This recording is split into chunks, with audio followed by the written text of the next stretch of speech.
तर मी बसलो. मग लगेच गाजर कापून घेतलं. त्यानंतर लगेच आला नाश्ता वाटून घेतला आणि मग आम्ही खाऊन पण घेतला. आणि तेवढ्यात बायका जमल्या मिरच्या तोडायला. आम्ही गेलो वरती. बघा किती गाववाले जमल्यात. आता वरती गेलो आणि पापड तळायला घेतले एक साईडला. मी तर इकडं सुनीताताईने घेतलेल्या मिरच्या बनवायला. तिला टेन्शन आलं मिरच्या कशा होतात. मस्त झालत्या. पण यो आहे माझा आजचा OTD लुक. तयारी केली आणि आम्ही निघलो टाकेदेवीला जायला. टाकेदेवीला जेवण घेऊन पोचलो. तेवढ्यानं भेटलं ये मला आणि गेलो देवीच्या दर्शनाला.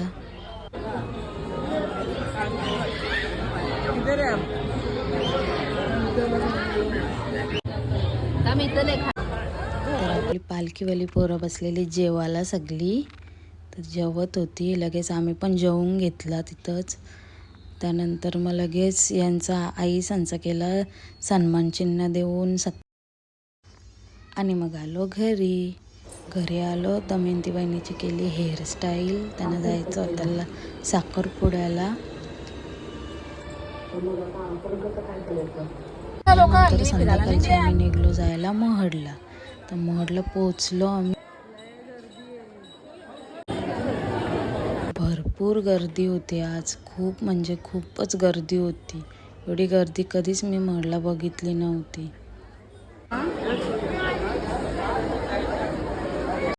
मंदिराजवळ पोचलो. तिथं पण खूप गर्दी होती.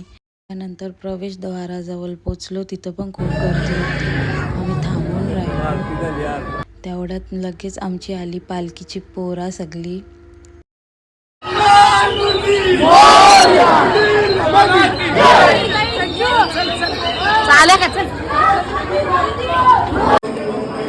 त्यानंतर झाली आरती. इथं फायनली आम्हाला मंदिरात एंट्री भेटली.